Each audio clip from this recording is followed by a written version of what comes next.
fundamentals and curbing the cronies. Mahathir saw this as an attack on his friends, a threat to his system of patronage power. He virtually forced Anwar to safeguard the interests of a few, which are known to be his close associates, his cronies, his children.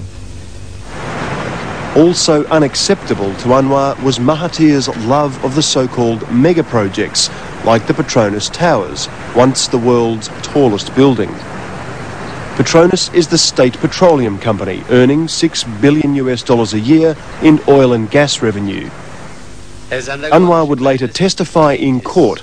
Mahathir would direct Petronas to bail out a troubled shipping company controlled by one of Mahathir's sons. And when I asked him, he told me that yes, he's very much under pressure. He cannot tolerate this at all. This is too much. The economic of the country is very much at stake. And now you have a prime minister pressuring him to sign a deal to bail out basically the son of the prime minister, which amounting to about 2 billion. The Petronas, the petroleum company, to save a shipping company belonged to his son. Anwar told me that he was called up by Mahathir a few times and he insisted that this scheme should be approved immediately. And I was told by the senior officers of Petronas, which confirmed that they were harassed by the Prime Minister's office to approve, to submit the cabinet paper to the cabinet without going through the normal procedures. Anwar would also later testify that as the crisis deepened, Mahathir and his chief economic advisor, now Finance Minister Dayam Zanuddin, ordered him to allocate public funds for other, more expensive bailouts. There are at least 3 or 4 proposals to bail out certain companies which very clearly belong to the cronies of Mahathir and Dayam. What exactly is the problem then with bailing out companies that could be central to the Malaysian economy? What's the problem with that? We are not against any attempt to bail out companies because we know they involve thousands of workers, because their welfare have to be taken care of. But this basically, eventually you can see in the proposals, they are basically bailing out individuals, certain shareholders. In a letter sent to Foreign Correspondent from his solitary confinement, Anwar Ibrahim accuses Dr. Mahathir of paranoia and protecting his cronies. The economic crisis exacerbated our differences. His family and cronies felt increasingly insecure.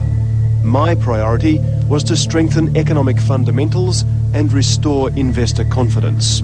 Dr. M alleged that these were Western IMF prescriptions to sabotage the economy.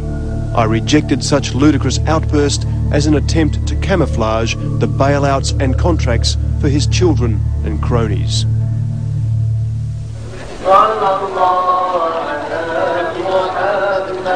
As Finance Minister, Anwar had once thrived in the political environment he was now turning against. Accused by some of having his own cronies, Anwar says as the crisis deepened, so did his determination to clean up the system. Admittedly, on some issues, I did conceal my revulsion against some excesses. But on more critical issues like democracy, corruption, independence of the judiciary, my views were well articulated. In 1997, while acting Prime Minister, Anwar put those views into action. Anwar was responsible for introducing the new Anti-Corruption Act, which was quite draconian in effect, you see. They could go back in point of time if a public official had amassed money during the 5 years before he resigned or before he left office. All those monies could be frozen and action could be taken against him. So I think a lot of people feared Anwar. They had to get rid of him. In his letter, Anwar explains why Mahathir and his political elite would oppose the anti-corruption legislation. I have since made police reports enclosing documents incriminating Dr. M on Pawaja privatisation awards and contracts to his children. Virtually all his children receive contracts and lucrative projects from the mega projects. Tundayam, the finance minister, letters by 3 corporate chiefs donating 600 million ringgit cash and shares to him. Rafida Aziz, anti-corruption agency and Attorney General's document preferring charges against her. Trade Minister Rafida Aziz is one of the senior cabinet ministers Anwar named in court as having received Mahathir's protection. In 1995, Minister Aziz was indeed investigated for corruption for overseeing a meeting where her son-in-law was allocated over 1 million shares in a public float. But according to a police statement made by Anwar, the charges against Rafida were quashed due to the intervention of Dr. Mahathir. The Attorney General's chambers had sought my assistance to appeal to the PM to rescind his earlier decision directing the AG not to prosecute Datuk Rafida for corruption. Izam Noor later released the document to prove the impunity of those enjoying Mahathir's protection. He now faces jail under the Official Secrets Act.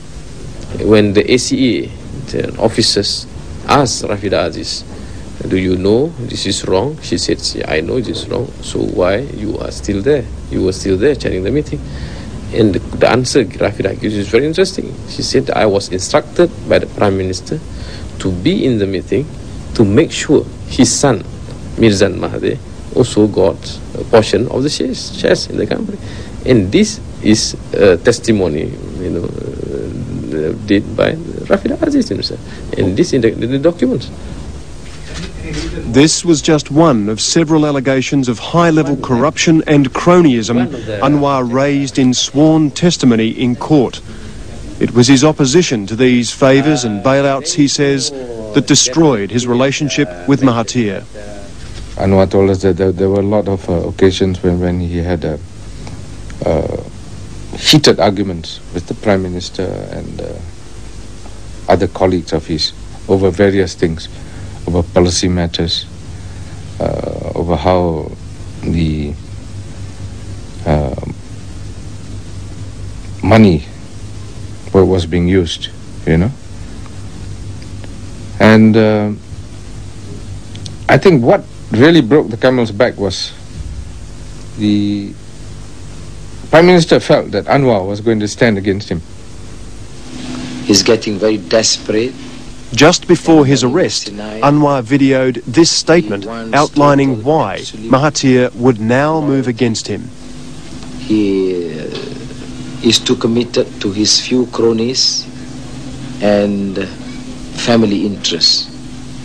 He has condoned too much corruption and abuse of power, and the only reason I can suggest why he wants to assassinate me politically is he no longer trusts that I could protect his interests and his cronies and family's interests in the event I resume the premiership of this country. Anwar's rapid rise and popular fight against corruption had always made him powerful political enemies in the ruling UMNO party. But in 1997, the rivalry turned dirty when a poison pen letter campaign accused him of sexual misconduct with women and sodomy, a crime and moral outrage in Malaysia. The letter was signed by Umi Hafilda, the sister of Anwar's chief political secretary, Azmin Ali. She was allegedly angry because Azmin had refused to send business her way. Azmin would later testify in court that when he confronted Umi, she said a senior UMNO party member, the Deputy Home Minister, had offered her money and contracts to make the claims against Anwar. So this is a serious conspiracy designed by senior members of UMNO who are also at that time in the government, and